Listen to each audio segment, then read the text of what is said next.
Say yes to new beginnings. Yes. Say yes to new beginnings. Yes. Say yes to... With the benefit of hindsight, what would you say is the commonest mistake that you have noticed with most comedians, both old and young? Okay, thank you so much for that question. It's identifying your area of strength, and I am so happy that of recent, I'll give you an example. Up until like 5-6 years ago, the average comedy industry, now let me talk from the area of my course of study, statistics. The average comedy industry up until 5-6 years ago used to make like 6 billion naira a year. But right now, we are currently a 15 to 18 billion naira grossing industry every year. And that is thanks to the influx of these skit guys, the skit making comedians. And if you go and check well, because I have a very good relationship with a lot of these guys who do skits, I have a very good relationship with them. And so I've had to talk to them.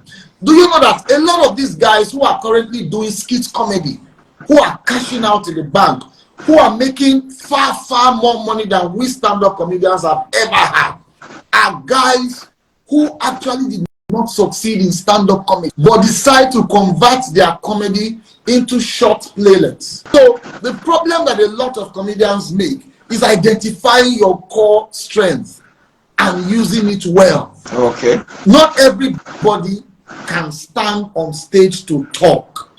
Some people should write. Some people should do comedy films. Some people should be cartoonists. Some people should do sitcoms. Some people should do skits. Some people should do musical comedy.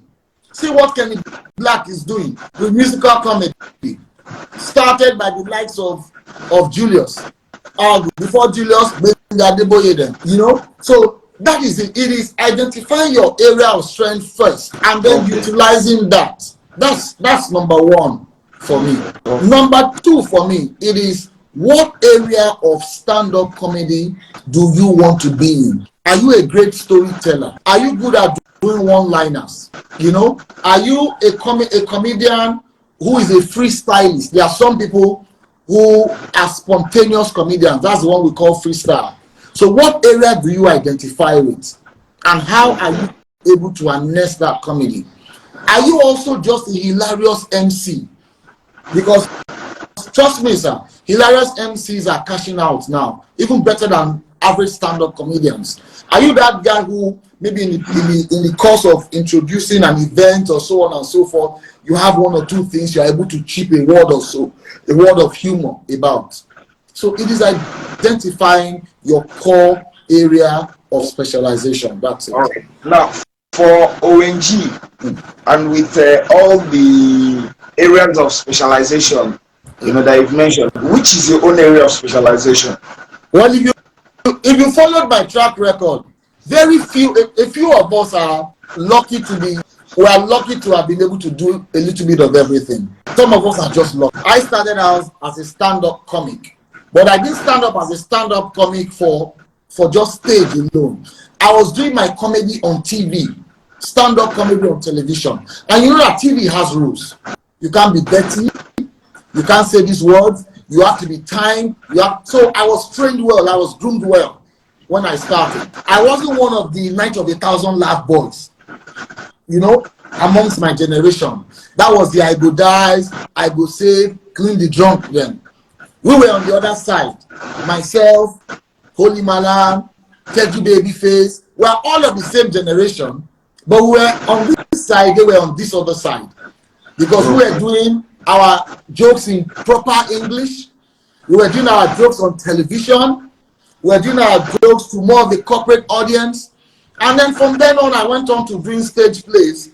After I had won Best Up-and-Coming Comedian in 2004, I went on to do radio comedy in 2005 to 2006.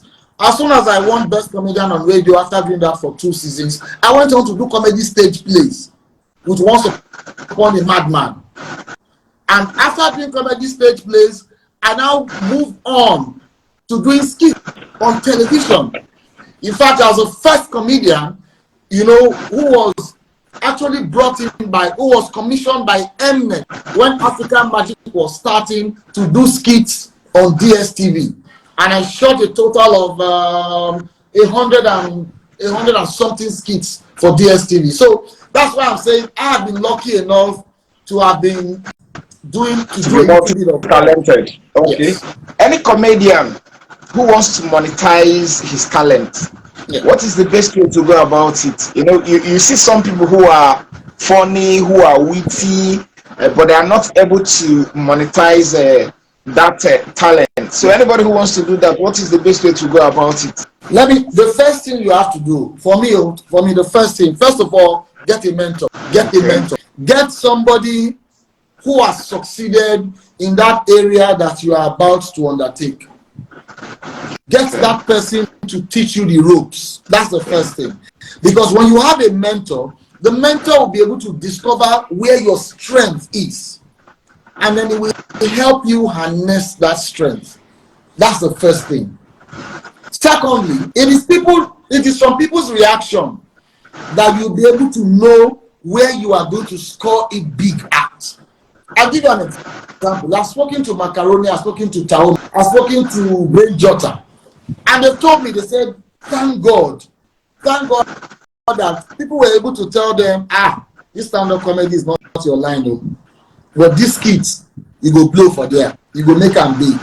So also get people who are truthful enough to be able to tell you where your strength lies. That is very, very, very, very important. Then with that, also, you have to move with the emerging world. I have to be truthful with you, Malga. So many of us are trying to understand this new world that is happening. The new age, the digital world. Thing is doing us like this with all our talent. We are still trying to study it. This evening, I was still battling TikTok because I don't even know what to post there. I see some people who just put something that I think is stupid, and you see them getting 198,000 views. You go do, put one thing.